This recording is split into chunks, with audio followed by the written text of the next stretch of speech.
Imagine for a moment that you are at the absolute pinnacle of your career. You've just signed the paperwork to sell your life's work. Right. Closing a deal that nets you the modern equivalent of like $60 million. Exactly, 60 million. So you walk into the bank, you slide that massive check across the counter, and you step outside into a blistering winter snowstorm. And then you just simply vanish. Yeah, Yeah. you never go home, you never spend a dime, you just completely drop off the face of the earth.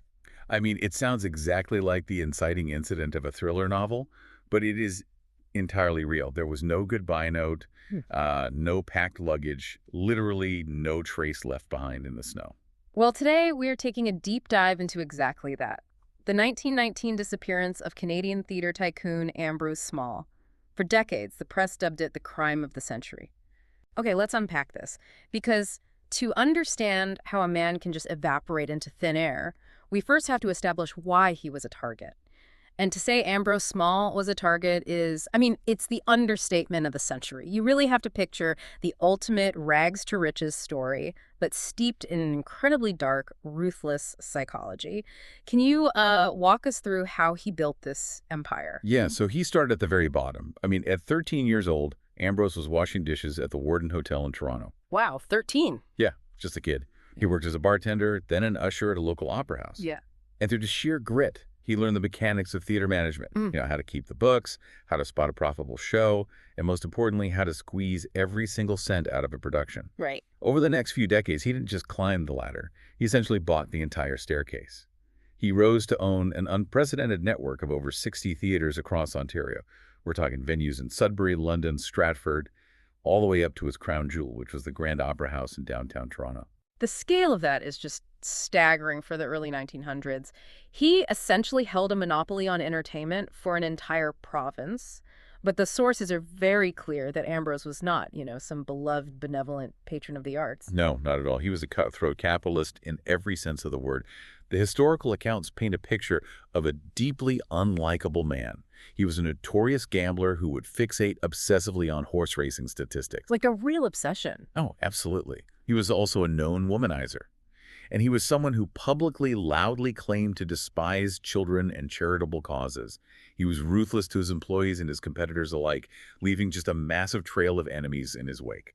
Which brings us to December 1st, 1919. Ambrose finally decides to cash out. He sells his entire theater empire to a Montreal group called Trans-Canada Theatres for $1.75 million. They hand him $1 million up front.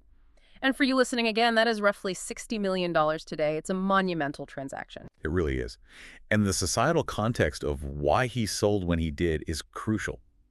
The TVO interview transcript we reviewed provides this brilliant insight into the business mechanics of 1919. The world had just been ravaged by the Spanish flu. People were terrified of gathering in crowded, poorly ventilated public theaters. That makes total sense. Right. And on top of that, you have the immediate aftermath of World War I. The economy is volatile, and live theater actors are starting to unionize. They're demanding better wages and safer working conditions. Which directly threatens his bottom line. If you are managing a network of 60 theaters, you're suddenly dealing with massive logistical nightmares. It was a logistical house of cards. Moving a touring show meant buying train tickets for a 40-person cast, transporting massive wooden sets, and paying for hotels. Railway travel was becoming incredibly expensive. And looming over all of this is a massive technological disruption, which is the rise of silent films. Yeah, as Katie Dobbs notes in her research, Ambrose realized that dealing with Charlie Chaplin trapped inside a tin canister of film was 1,000 times easier and significantly more profitable than managing a live demanding actor. You just ship the tin canister on a train for a few bucks. It is such a brilliant business move. If you think about it, it's the 1919 equivalent of a massive tech monopoly cashing out right before a market crash or before AI replaces their core product. He saw the shifting technology, he saw the labor disputes, and he got out at the absolute peak of his valuation. Exactly. But that raises a massive question for me. If Ambrose Small was so obsessed with money and winning and control, why would a guy like that walk away from his empire right when he hit the jackpot? Why not just transition his 60 theaters into movie houses himself? Well, because the very nature of his control was slipping. The touring live-action show was dying, and transitioning 60 venues to screen movies required an entirely new infrastructure and an entirely new type of negotiation with Hollywood studios. Oh, I see. Yeah, he was exhausted. He actually told the buyers during the deal that he was going away for a rest, but, that rest turned into a permanent century-long absence. Because when you are carrying the modern equivalent of a lottery jackpot, every single minute matters. The cracks in his daily routine suddenly become matters of life and death. So let's trace his steps on his final day, December 6, 1919. The day starts with a massive financial transaction. He goes to the Dominion Bank and deposits that $1 million check. And back then, you didn't just wire funds. A check of that magnitude was carefully marked and processed manually. Right. After securing the funds in his account, he has a celebratory lunch with his wife, Teresa, and his lawyer, E.W.M. Flock. So after lunch, he heads back to his office at the Grand Opera House. He has a final wrap-up meeting with his lawyer, Flock, which concludes around 5:30 p.m. Flock leaves the theater to catch a train. And that is the absolute last confirmed, verifiable time someone in Ambrose's inner circle sees him alive.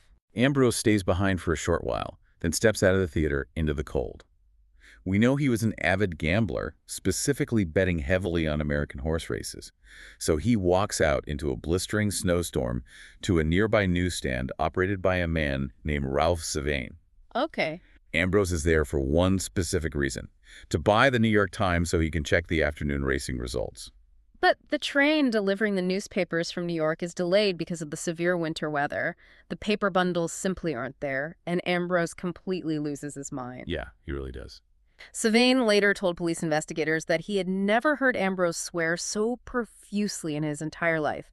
The man is absolutely furious over a delayed newspaper, so he turns around, marches off into the snowy winter evening, and completely vanishes. And this is where the timeline transitions from a strange evening into an absolute investigative disaster. Ambrose Small is not reported missing to the Toronto police for weeks. Depending on the source, it is a 2 to 4 week delay before the authorities are even notified. Wait, you're telling me a guy deposits $1 million in the bank, doesn't come home for his scheduled 6:30 p.m. dinner, and his wife just shrugs and waits nearly a month to call the cops? Yes. I mean, if your spouse vanishes tonight, you are calling the police by morning. How does a massive missing person investigation even begin with a 4-week cold trail? What's fascinating here is why she waited. To understand Teresa's delay, we have to look at the secret life Ambrose constructed for himself. He wasn't just a ruthless businessman. He was a hedonist who built physical infrastructure to hide his affairs. Right, the secret room. Exactly. Deep within the architecture of the Grand Opera House, right behind his main office, he had built a secret hidden room. And the descriptions of this room in the investigative books are wild. For you listening, you have to picture heavy velvet drapes muffling the sound, a thick oriental carpet, a fully stocked private bar, and an expansive bed. It was essentially a revolving door for the actresses and chorus girls from his various productions. It was. And beyond the passing affairs, he also had a long-term mistress named Clara Smith. His wife, Teresa, actually knew about Clara. They had fought bitterly about her in the past. Wow.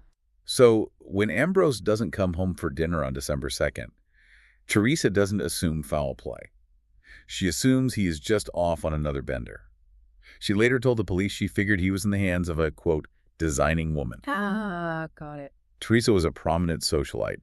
She was terrified of embarrassing herself in high society by reporting her husband missing, only for him to turn up in a hotel room with a chorus girl. She knew Ambrose would be furious if she put a missing person notice in the newspaper for an affair. But her fear of social ruin essentially handed whoever did this or whatever happened a massive head start. By the time the police are finally called, the trail is completely frozen over. They have no physical evidence, no crime scene, and no body. So they fall back on the oldest rule in the investigative playbook, which is to follow the money. Right. They look at the two people closest to Ambrose's fortune, his secretary and his wife. The secretary, John Doughty, immediately becomes the prime suspect. Doughty had been Ambrose's personal secretary and right-hand man for years. He managed the books, he knew the combinations, he knew the schedules. But when Ambrose sells the theater empire for millions, Doughty doesn't get a single dime in bonuses. Which is a completely classic financial motive. But the timing is what makes this unbelievable. Doughty disappears on the exact same day as Ambrose. He doesn't just disappear. Before he flees, Doughty uses his access key to Ambrose's safety deposit box. He walks into the Dominion Bank, opens the box, and steals $105,000 in negotiable Canadian victory bonds. That's a huge amount of money. It's massive. Yeah. Now, It is vital to understand what victory bonds were in 1919. These were bearer bonds issued by the government to fund the First World War. They functioned exactly like untraceable cash. Okay. Whoever physically held the paper bonds owned the money. You just clipped a coupon attached to the bond and cashed it in. So he stuffs over 100 grand of untraceable government cash into his pockets, goes to his sister's house, hides the bonds in her attic, and flees the country. And they do not find this guy for almost a full year. Right, not until November 1920. Authorities track him down to Oregon. He's living under the fake name Charles B. Cooper, working quietly at a pulp and paper mill. And when they drag him back to Toronto, his defense strategy is genuinely wild. It really is. Doughty completely denies any involvement in the disappearance. He claims he was grossly underpaid and overworked for years. According to his testimony, he only took the physical bonds to hold them hostage until Ambrose agreed to pay him the back wages he felt he was owed. Wow. But because Ambrose suddenly vanished, Doughty panicked. He realized he had just stolen a fortune from a missing millionaire, assumed he would be framed for murder, and ran for his life. And the legal system bought that story. Because investigators had no body, no blood, and no evidence linking Doughty to a physical altercation, the kidnapping charges were completely dropped.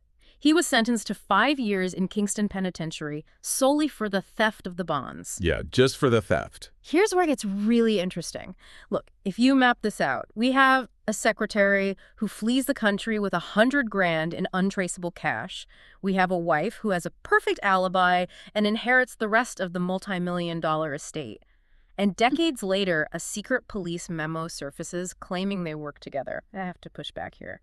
Isn't Doughty just the perfect scapegoat for a botched ransom plot? That's a very fair question. I mean, if you read the true crime Reddit threads on this case, the amateur sleuths point this out constantly. Couldn't this just be a coordinated kidnapping where Doughty was the bagman? The coordinated conspiracy theory is highly plausible, especially once you examine the second major suspect, Teresa Small. Teresa was a fascinating contradiction to Ambrose. She was the heiress to the Corman Brewery fortune, making her incredibly wealthy independent of her husband. Right. But she was also a devout, pious Roman Catholic and a massive philanthropist. And her religious affiliation became the absolute flashpoint of this entire mystery.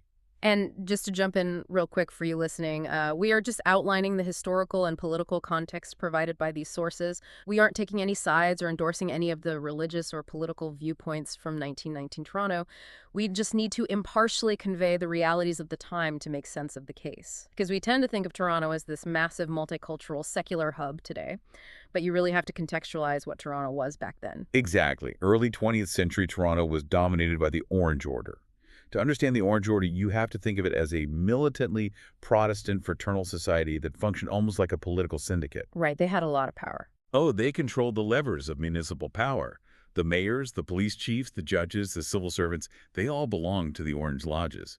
So when Ambrose, a Protestant millionaire, vanishes and leaves his massive shady fortune to his devout Catholic wife, who publicly plans to will that entire estate to the Catholic Church, the city's power structures absolutely erupt. It essentially transforms from a missing person case into an all-out holy war.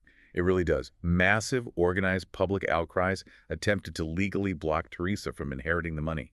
Mobs descended on the courthouses during the hearings. Mobs. That's intense. Yeah, the vitriol got so intense that an underground Protestant tabloid called the Thunderer was founded specifically to destroy her reputation.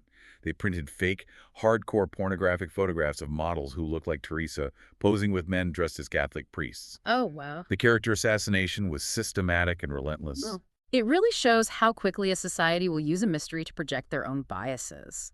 But she fought back, went to court, and dealt with the smear campaigns. And the courts did eventually rule in her favor, and when she died in 1935, she left her vast fortune to Catholic charities just as she promised. Right. However, the public suspicion was so deeply ingrained that in 1936, which is 16 years after Ambrose vanished, the Ontario Attorney General held a special inquiry. It was essentially a posthumous trial just to settle the public unrest. And that 1936 inquiry officially cleared Teresa Small of any involvement.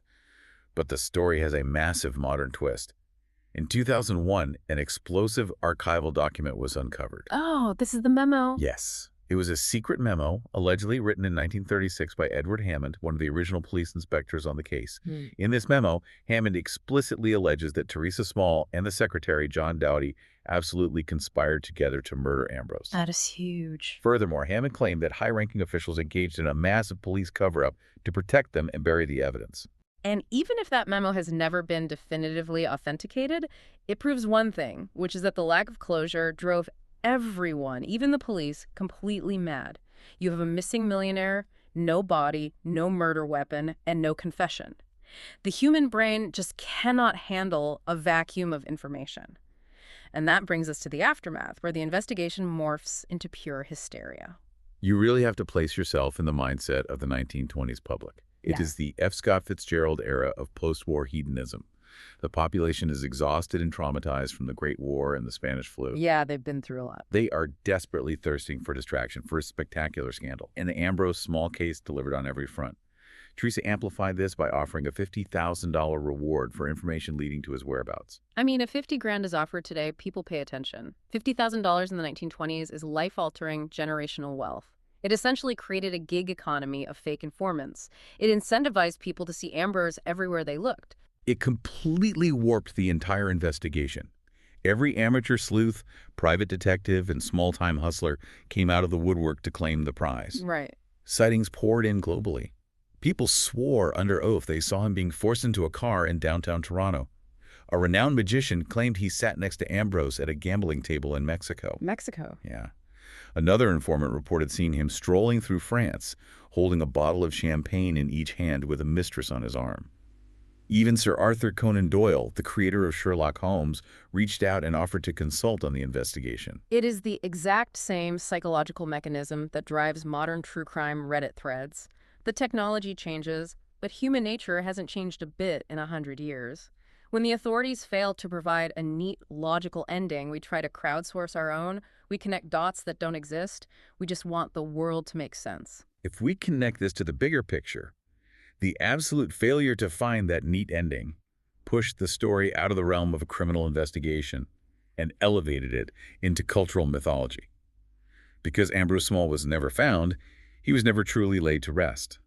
And so the legends dictate that he never left his theaters. Ah, the hauntings. When the physical evidence disappears, the paranormal takes over. Exactly. Since the 1920s, Ambrose Small's ghost has reportedly haunted his former properties, most notably the Grand Theatre in London, Ontario. And the sightings are remarkably consistent over the decades. Right, like what kind of sightings? Well, cast, crew, and theater staff report seeing a tall man watching from the balcony, hearing phantom footsteps on the catwalks, and experiencing electrical equipment turning on and off by itself. The paranormal blogs we sourced highlight two specific ghost stories that are just incredible. In 1927, the famous comedian Beatrice Lillie was performing on stage at the Grand Theatre. She later claimed that during her performance, an apparition of Ambrose Small appeared in the wings and beckoned to her. Yeah. She stepped toward him, moving off her mark, and at that exact moment, a heavy prop chandelier crashed down onto the stage, obliterating the spot where she had been standing seconds before. That's terrifying. And the mythology only deepened as the century went on. Fast forward to the 1970s. The Grand Theatre is undergoing major structural renovations. A construction crew is using a massive backhoe to tear down the west wall. Okay.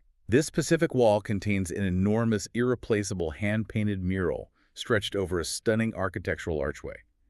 As the operator swings the backhoe toward the archway to destroy it, the massive machine inexplicably stalls out. It completely dies. And when the site engineers examined the machinery, they realized the backhoe stopped exactly one brick away from bringing the entire priceless mural crashing to the ground. The crew shored up the wall, and to this day, the theater staff credit the ghost of Ambrose Small with stepping in to save the architectural heart of his favorite building. It's a great story. So what does this all mean? We started this deep dive looking for the mechanics of a missing theater tycoon. But what we actually found was a man who spent his entire life ruthlessly hoarding wealth and power, isolating himself, and exploiting everyone around him, only to become a victim of the very greed he championed. Yeah, his legacy isn't the theater empire he built. Those venues were eventually sold off or demolished. His true legacy is the chaos he left behind. His wife's inheritance fueled a vicious, bigoted religious culture war that tore at the social fabric of the city. Definitely. His secretary lived a paranoid life, always looking over his shoulder. And his theaters, the places he loved more than any human being, were reduced to architectural monuments for his ghost. He was the ultimate control freak. A man who managed every penny and every prop, who ended up leaving behind a 3-foot thick police file, a file that was finally officially closed in 1960 without a single definitive answer. But I want to leave you with one final lingering thought, a question you should mull over as you think about the sheer mechanics of this mystery. We've talked about murder, we've talked about kidnapping and botched ransom plots.